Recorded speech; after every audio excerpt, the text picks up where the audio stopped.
Finished Module 6, which was the last module in the Technical Essentials course, and this module talked about monitoring optimization, and they called it serverless, but there wasn't very much about serverless in the lessons of that module.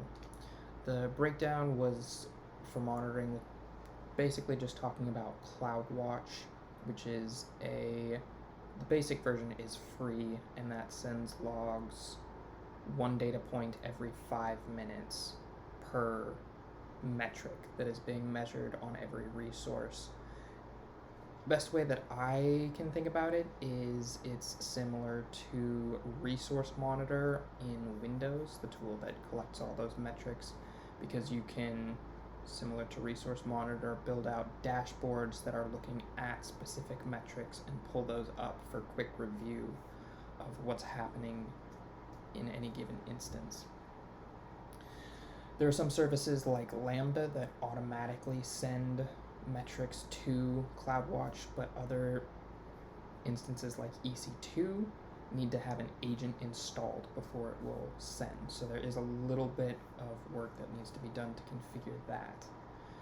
And then I talked a little bit about how the sources are broken down: events, which are the individual metrics; streams, which are comprised of groups of events; and then groups, which are groups of streams, which is not very eloquent, but the CloudWatch has different alarms as well, and it went into different states, which is okay. So it sounds like there's no issue. Alarm, again, self-explanatory, there's an issue. And insufficient data, it doesn't have enough data to make an accurate report. After that, it went into optimization, talking about pretty much just load balancing and eliminating single points of failure through redundancy and replication. It talked a little bit about active-active versus active-passive, so having two units that share a load and can provide a little bit extra bandwidth or processing in active-active, or active-passive, one taking all the traffic, the other one on standby, waiting, and if something happens to number one, number two kicks in and takes over.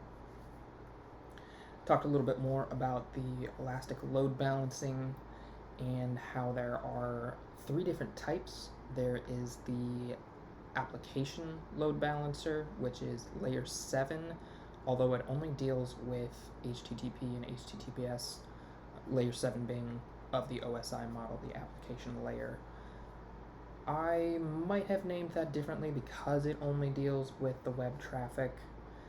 However, if you need filtering based on other applications and specific ports, they do have a network load balancer, NLB, which operates at layer 4, and you can set it up to look at any TCP, UDP, or TLS traffic that might be coming.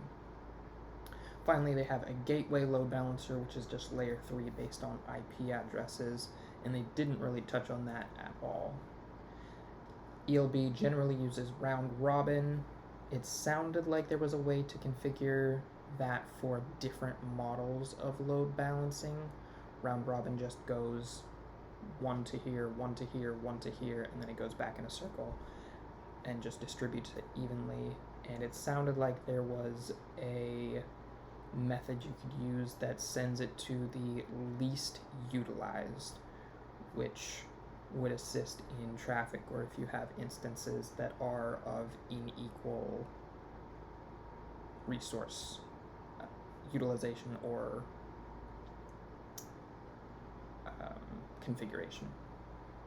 Finally, ELB can be used for health checks, and those health checks can determine if, say, an EC2 instance is having issues, and that led into their final point, which was auto-scaling. If the health checks fail, then auto-scaling can be configured to get rid of that old instance and spin up a new instance that matches all the same performance metrics and resource allocations.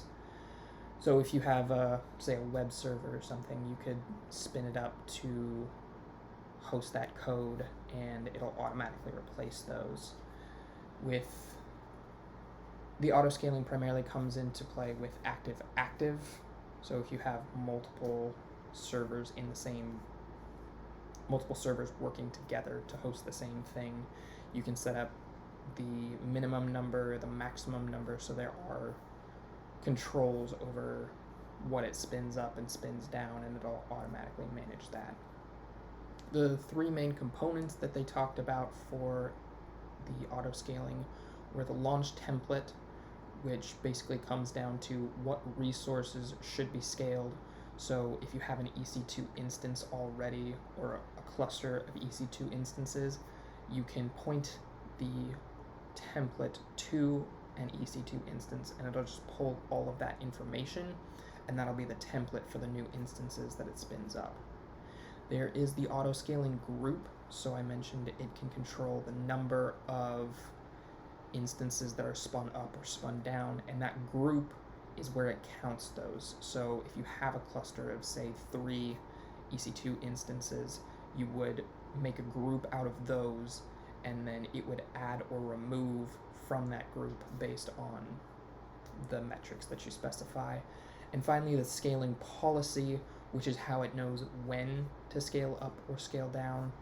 The example that they used was CPU metrics. If the average CPU usage of your cluster was over 70% utilization, you could set the scaling policy to spin up new instances until that average utilization is below 70%.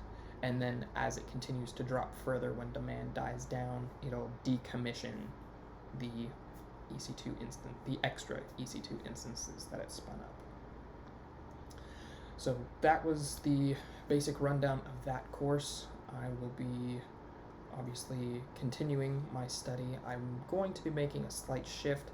I was focusing on the SysOps administrator certification, but after doing some more review and research, I will be pivoting to the certified solutions architect, and I will post some more about that exam guide and my initial thoughts on that the next time I post a video. So catch you guys later.